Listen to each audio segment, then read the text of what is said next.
Welcome back to my channel. I'm doing another video with Allie. Today we are doing the Disney book tag. Disney! Yeah, it's a really old tag, but still, we're still doing it. We love it. So this was created by Catty-tastic, and thanks, Catty-tastic. I'll link her video down below. Well, the first question, first challenge, is the Little Mermaid. A character who is out of their element. A fish out of water. For this one, I said Miss Pegrine's Home for Peculiar Children. Well, I said it because Jacob is really, in the whole novel, he's definitely really out of his element. Definitely. He finds this, loop thing, and he ends up traveling back into the past, this little universe, and he's surrounded by the peculiar children, and it's definitely out of his element. I have Ascend by Amanda Hogging, and it's the third book, and the first book Switch. It's basically about this girl, Wendy. She's normal human, or so she thinks, until this fairy comes named Flynn, and he tells her that he's actually a princess to the fairy kingdom. So she's definitely a fish out of water because she goes into the fairy realm. And, yeah. So the second book, or thingy, princess, is Cinderella, a character who goes through a major transformation. I have it's on my Kindle, so I don't have a picture of this book, but I have it on my phone, so I'm doing Red Queen by Victoria Aveyard. This is one amazing book. Probably one of the biggest plot twists in the history of all books. So basically, there's this kind of peasant girl, Mare Barrow. She's a thief, so basically she makes a living for her family by stealing things and pickpocketing, and she's very good at it. The reason why it's called Red Queen is because the peasants have red blood, and then there's the nobility that have white blood, and their bloods are silvery white, and it's because they have special powers, whether it's controlling the wind or fire or metal, mending and stuff like that. So they all have different types of powers, and it turns out even though she has red blood, she has a power. So basically she gets taken in to the kingdom, and she becomes a princess, and she, is gonna marry the second youngest prince. So basically she's Cinderella because she becomes a peasant to a princess. So the third one is Snow White, a book with an eclectic cast of characters. We chose the Gone series. Yeah, Plague. This is Plague. For this one, we both read this book, so we kind of just picked them together. Because we both agree. Basically, an eclectic cast of characters is this series. Basically, so many die, and then so many are created that you can't even keep track of them anymore. I've never read a book series with so many characters. Mm-hmm. One of my favorite series, though. Yeah.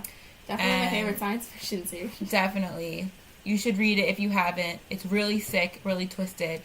My next one is Sleeping Beauty, a book that puts you to sleep. Previously featured in our first sentence challenge, Eat, Shoots, and Leaves. This is a terrible book. Not even really a book. This is about grammar. I had to read it for school last year, and it was bad.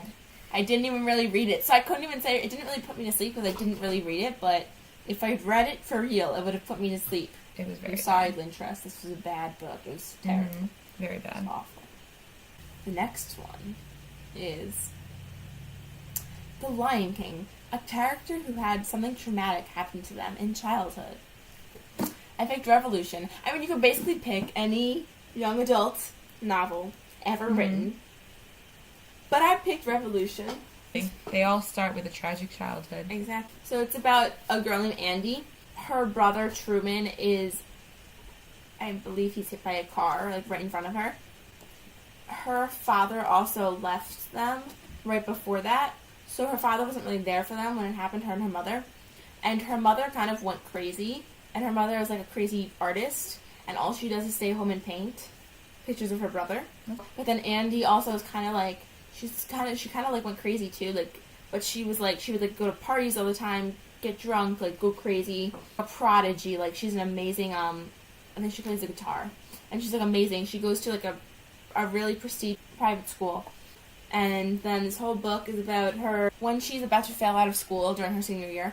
Her father brings her, because her father's a scientist, he brings her on a trip to Paris to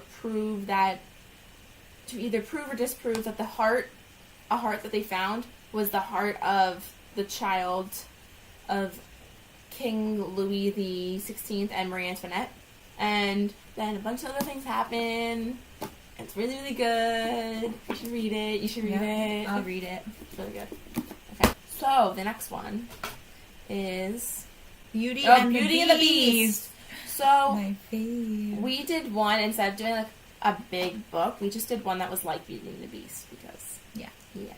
My Beauty and the Beast is actually like a play off of Beauty and the Beast, and it is Like a retelling. Beauty, yes, a retelling, by Rosamund Hodge.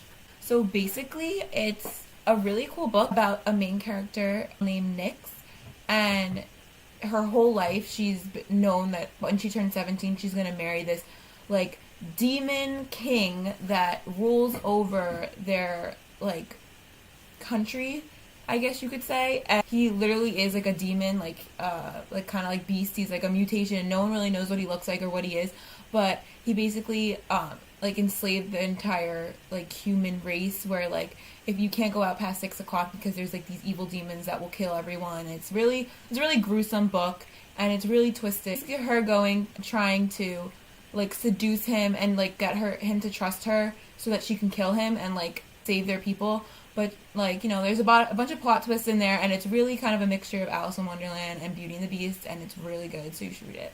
Really big plot twist, too. Okay. So the next one is Aladdin, a character who gets their wish granted for better or for worse. So I picked one that is actually a retelling of Beauty and the Beast. It is Beastly by Alex Flynn. So, Kyle Kingsbury. He's really popular. He's like class president and everything. He's like the guy that everyone likes and everything. Mm-hmm. But he's really mean. Oh, not a good person. He's a terrible person.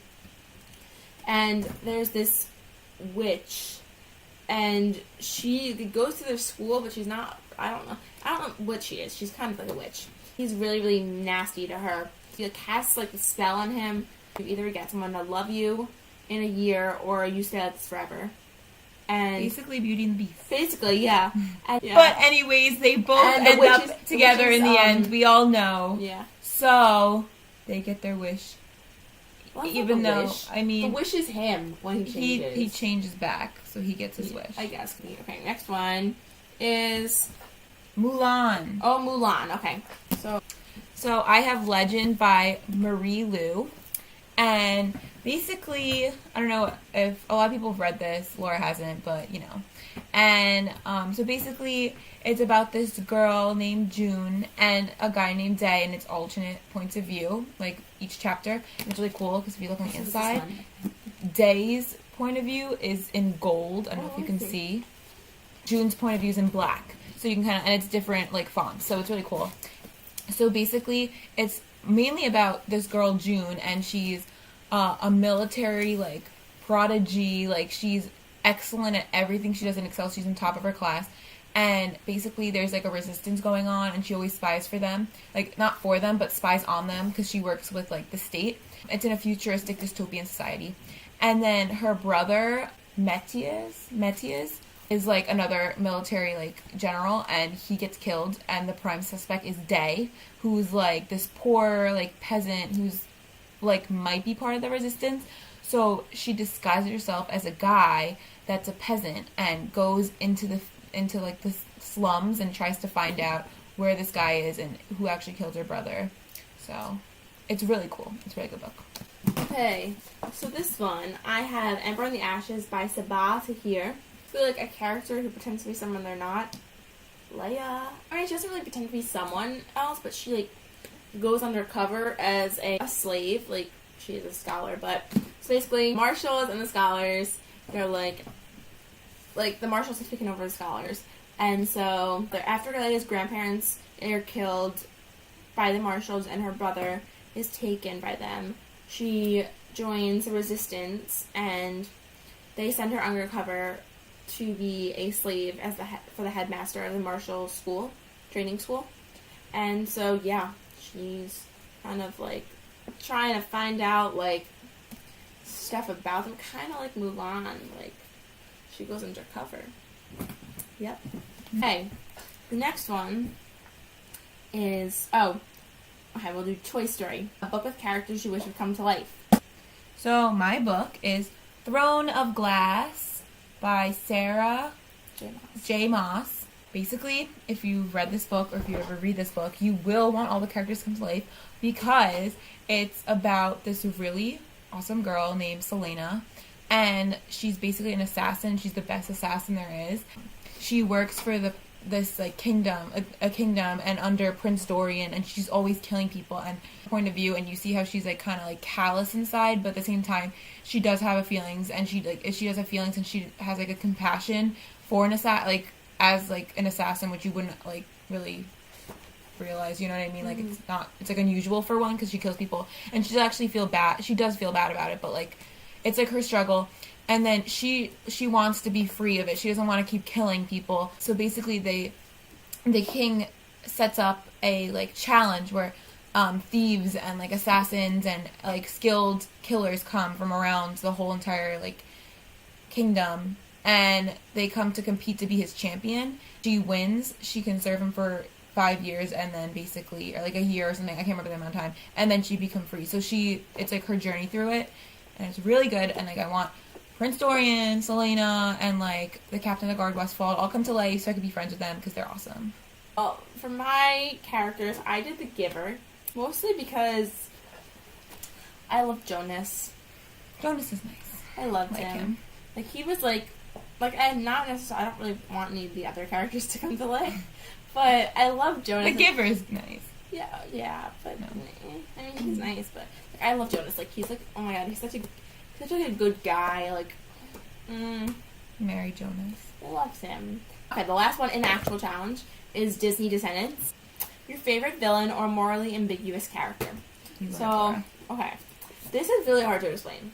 So like throughout the book, like Verity, she's many different names. What's her name? She's giving all British secrets to the Nazis, like the people who she's like captured by. And like the entire book, you're like you like her, but you're like, why are you giving away all these secrets? Like it's terrible. You're like, why are you doing this? Okay. Well, anyways, I loved her, even though she was kind of a villain, but she's kind of more a morally ambiguous character than a villain. You'll understand. My book, and some of you might have read it, and some of you might have hated it, but I loved it. Lord of the Flies by William Golding. And I know, like, I read this in my junior year English class. I know a lot of the kids hated it, but I absolutely loved it. It's my favorite book that I've read in school. Of course, my favorite villain is Jack Merridew, because he's just a sick little twisted 7-year-old child, or 12-year-old child.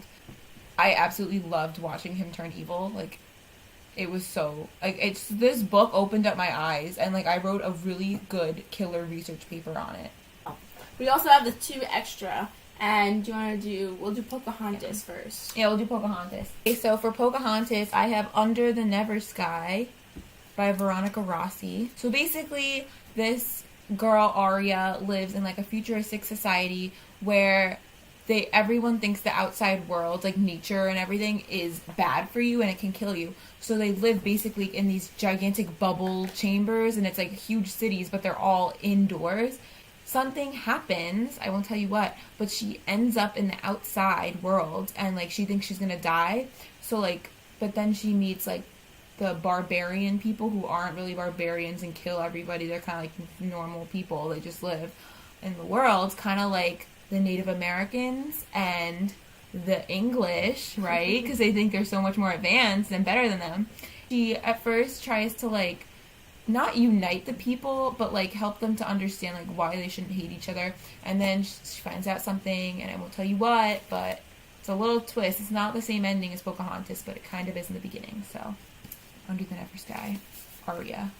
And then my last one is Tangled. Right? Kiss of Deception. Still haven't finished reading it, but the beginning and the plot line is very similar to Tangled. It's about a girl, if you watch the recent our other videos, it's about a girl named Leah. She doesn't want to live under like all the rule like of a kingdom and like have to be told what she wants to do. She wants to do it and live her own life and have an adventure on her own terms. Kind of like Rapunzel and like when her mom suffocates her and won't let her leave her tower. So this is Tangled. Kiss of Deception. You know. That's it. So Okay. those are all our Disney books. So thanks for watching and see you next time. Bye. Bye.